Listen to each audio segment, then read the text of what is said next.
สบายดีทุกคนข้าพเจ้าชื่อภูมิณีจันทจักรบ้านอยู่ห้วยแดนเมืองนครหลวงเวียงจันทร์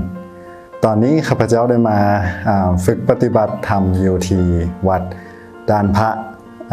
เมืองพนโฮงแข่งเวียงจันทร์เป็นระยะเวลา14 มื้อตอนทำอิฐข้าพเจ้าก็คิดว่ามันเป็นการดี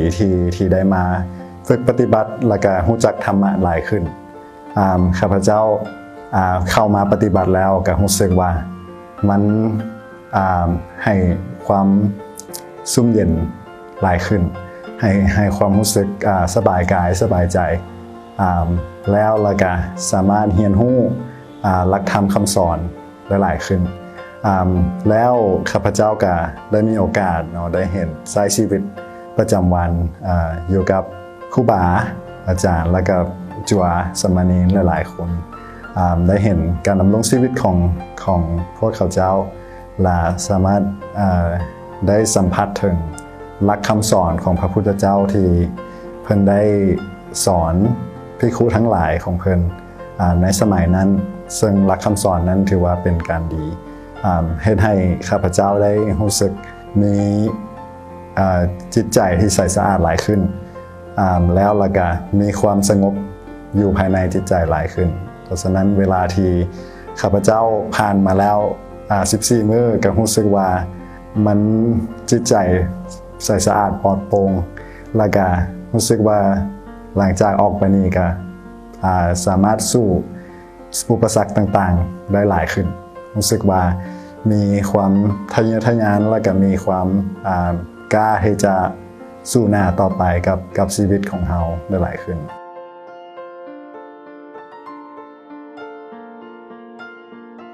จุด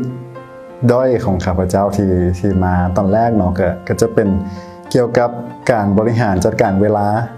และก็เกี่ยวกับการวางตัวให้เข้ากับหมู่เพื่อนในสังคมเนาะการบริหารจัดการเวลาก็มาเบิ่งดำรงชีวิตใช้ชีวิตกับครูบาและก็จัวสมณีหลายๆคนซึ่งว่าเขาเจ้ามีเวลาในแต่ละวันที่เขาเจ้าฮู้ว่าเขาต้องเฮ็ดหยังซึ่งเวลาเฮามาเรียนนำเขาเจ้าแล้วเฮาจะได้ใช้ตัวนั้นมาเป็นประโยชน์คือแบบว่าเวลาตื่นเช้าตอนจังโมงแล้วตื่นเช้ามาไปไหว้พระจังโมงแล้วก็มาทำความสะอาดจังโมงสิอันนี้ก็ถือว่าเป็นการดีอันนี้ข้าพเจ้าก็ได้พยายามเอามานำใช้แล้วก็ส่วนเรื่องการวางตัวในสังคมเนาะในพระพุทธศาสนาเพิ่นจะสอนเกี่ยวกับทิศทั้ง6ที่เราสามารถวางตัวหรือว่าปฏิบัติกับผู้คนรอบตัวเราคือสมมติว่าทิศทางหน้าก็จะเป็นพ่อแม่ทิศเบื้องขวาก็จะเป็นหมู่เพื่อนทิศเบื้องซ้ายเป็นครูบาอาจารย์ทิศทั้งหลังแม่นบุตรภรรยาทิศเบื้องลุ่มหรือว่าเบื้องต่ำก็จะเป็นข้าทาสกรรมกรและก็ทิศเบื้องเทิงก็จะเป็นสมณพราหมณ์อันนี้เพิ่นก็จะมีอธิบายเพิ่มเติมว่าเฮาประพฤติปฏิบัติจังไดแต่ว่ามันก็มีประโยชน์หลายสำหรับชีวิตข้าพเจ้า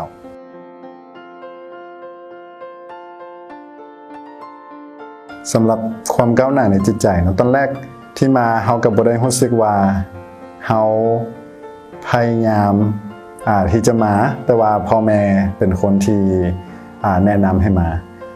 แล้วเฮาก็ถือว่าเฮาก็อยากฟังพ่อแม่เพราะว่าเฮาก็อยากเห็นเพิ่นมาปฏิบัติแล้วเพิ่นก็รู้สึกว่าเป็นมีความสุขเนาะเฮาก็รู้สึกว่าอันนี้ก็ถือว่าเป็นการดีเฮาก็เลยมาปฏิบัติตามเพิ่นแล้วหลังจากนั้นเฮาก็รู้สึกว่า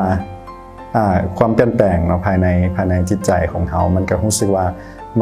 มันปลอดโปร่งหลายขึ้นคือจากที่แบบว่าเฮาใช้ชีวิตประจำวันอยู่กับโลกต่างๆที่แบบว่าวุ่นวายแล้วก็เฮาเฮ็ดเวียกมาเมื่อยล้าสินะแต่ว่ามาปฏิบัติกับพระพุทธศาสนาแล้วเฮาก็รู้สึกว่ามันเฮา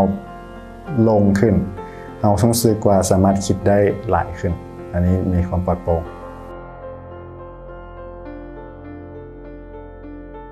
โดยสิ่งที่เอามาปฏิบัติเนาะก็จะเป็นเกี่ยวกับการนั่งสมาธิซึ่งพระเพิ่นก็ได้สอนวิธีการนั่งสมาธิให้ฟังเนาะเขาก็จะมีการที่เขานั่งสมาธิเขาก็จะเบิ่งลมหายใจของเขาเป็นส่วนใหญ่และส่วนที่เหลือเขาก็จะต้องได้พยายามบังคับหรือว่า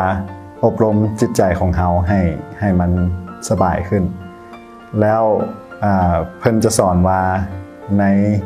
ร่างกายของเขาจะมีขันธ์5เนาะที่เป็นที่ให้เขาเป็นตัวทุกข์สำหรับแต่ละมือซึ่งขันธ์5นั้นก็มี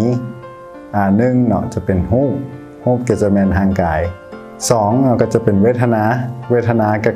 คือจะเป็นการความรู้สึกคือเวทนามันก็จะมีความรู้สึกทุกข์สุขหรือว่าเฉยๆเนาะอันนี้ก็จะเป็นข้อ2ส่วนข้อ3สัญญาหมายถึงความจำหรือว่าสิ่งที่เราชื่อได้ที่ผ่านมาแล้วก็ข้อที่4แมนสังขารเพิ่นเอิ้นว่าการปรุงแต่งเขาจะนึกคิดไปเองในสิ่งที่ยังบ่เกิดขึ้นแล้วก็ข้อ5วิญญาณก็คือสิ่งที่เฮ็ดให้เฮาฮู้ว่าสิ่งที่อยู่อ้อมตัวเฮานี้มันหยังเวลาที่เฮานั่งสมาธิเฮาก็จะได้เบิ่งขันธ์5ของเฮาว่ามันเป็นจังไดส่วนหลายแล้วเฮาจะไปอดีตบ่ไปอนาคตไปคิดกับสิ่งที่มันผ่านไปแล้วหรือว่าไปคิดกับสิ่งที่ยังบ่ทันได้มาถึงแต่ว่าหลักๆแล้วมันให้เฮาอยู่กับปัจจุบันกับตัวตนของเฮาหรือว่าลมหายใจของเฮา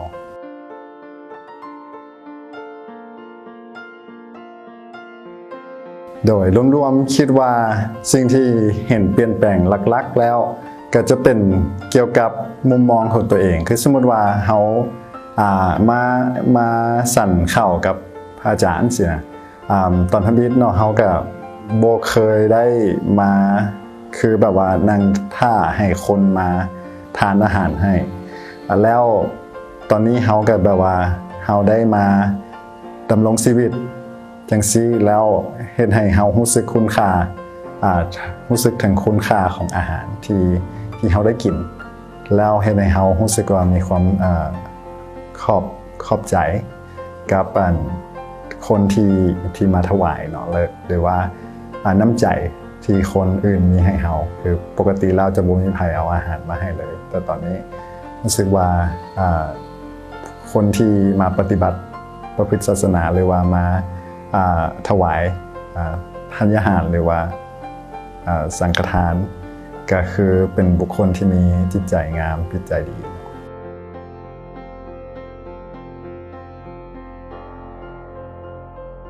กิจวัตรประจำวันเนาะก็จะมีการไหว้พระแล้วสิ่งที่ข้าพเจ้าเห็นได้ในการไหว้พระก็คือมันจะเป็นการรวมจิตใจของคนที่มีความเชื่ออันเดียวกันมาอยู่น้ำกันแล้วก็จะมีความสามัคคีกันหลายขึ้นแล้วก็จะสามารถเรียนรู้จากซึ่งกันและกันเนาะแล้วเราก็สามารถได้ฟังคำอธิบายหรือว่าคำสอนของพระพุทธเจ้าจากครูบาหรือว่าผู้ที่เพิ่นบรรยายเนาะที่สอนให้เราฟังแล้วต่อมาก็จะเป็นการอนามัยบอนของตนเองหรือว่าเดินหญ้าที่อยู่ภายในวัดอันนี้ข้าพเจ้าส่วนตัวแล้วเนาะบ่ค่อยจะได้อนามัยหลายปานใดแต่ว่าก็พยายามแต่ว่ามาเบิ่งในการปฏิบัตินี้เนาะก็จะเป็นแบบว่าเพิ่นจะมีเวลาที่ชัดเจนแล้วมันจะเห็นให้การที่เฮาตั้งเวลาในการอนามัยเนาะมันก็จะมีความง่ายขึ้นคือปกติแล้วก็จะเป็นเฮาอนามัยในตอนที่เฮาคิดออกแต่ว่าบางทีถ้าเฮาบ่คิดออกมันก็ทุกอย่างมันก็ยังสับสนหรือว่ายังหกอยู่ถ้าสมมุติว่าเฮาแต่ละมื้อเนาะกลับไปแล้วแต่ละมื้อตั้งเวลาไว้ว่าเวลานี้มาอนามัยก็จะเฮาก็จะได้การเตือนทุกๆมื้อว่ามื้อนั้นต้องอนามัย เนาะอันนี้ถือว่าเป็นการดีที่ได้มานั้นแล้วละก็เวลากินข้าวก็คือกันก็จะต้องเป็นเวลาที่ชัดเจนโดยเฉพาะแม่นถ้าครูบาหรือว่าเฮามาปฏิบัติเนาะเฮาจะกินข้าวคาบเดียวในแต่ละมื้อเพราะฉะนั้นแล้วอาหารที่เรารับประทานจะต้องเป็นสิ่งสำคัญในร่างกายของเรา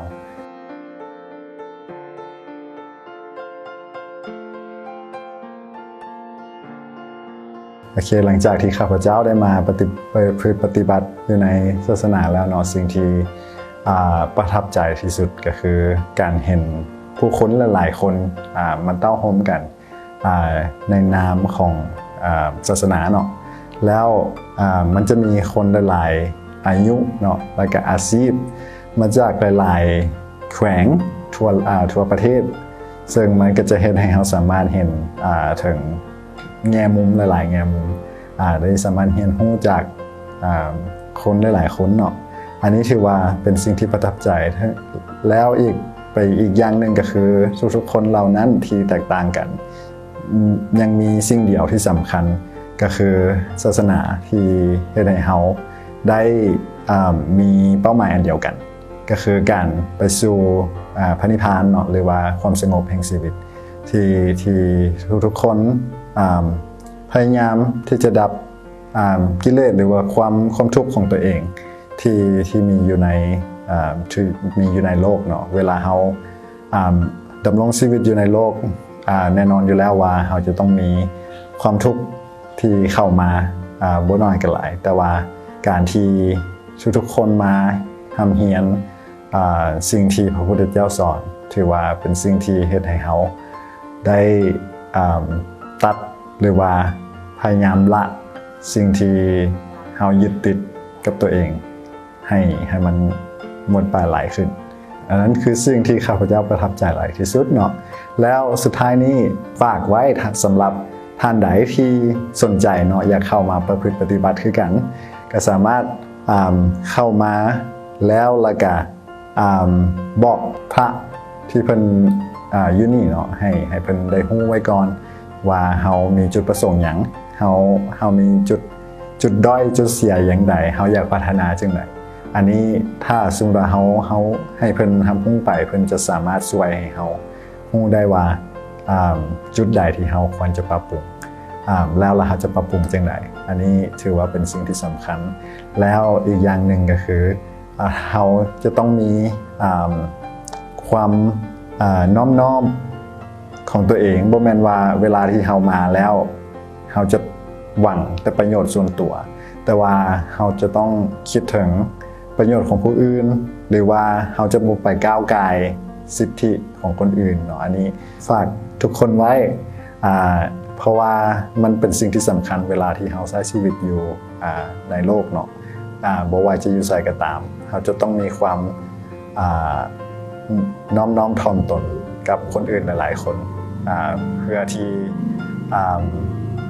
เราจะสามารถเรียนรู้จากหลายๆคนได้อันนี้ถือว่าเป็นสิ่งสำคัญถ้าสมมุติว่าเราเปรียบเสมือนน้ำเต็มแก้วเนาะถ้าสมมุติว่าเราบ่พร้อมที่จะเรียนรู้อย่างเลยเวลาที่เรามาเราก็จะบ่ได้อย่างเลยกลับไปแต่ว่าถ้าสมมุติว่าให้เราพยายามเปิดใจรับกับสิ่งใหม่ๆเราจะสามารถเรียนรู้ได้หลายขึ้นว่าสิ่งใดที่เราควรจะต้องมานำใช้เข้ากับตัวเองอันนี้สำหรับข้าพเจ้าเนาะอยากฝากไว้เท่านี้แล้วอยากให้ทุกคนประสบการณ์ที่สำคัญในชีวิตของตัวเองต่อไปขอบใจ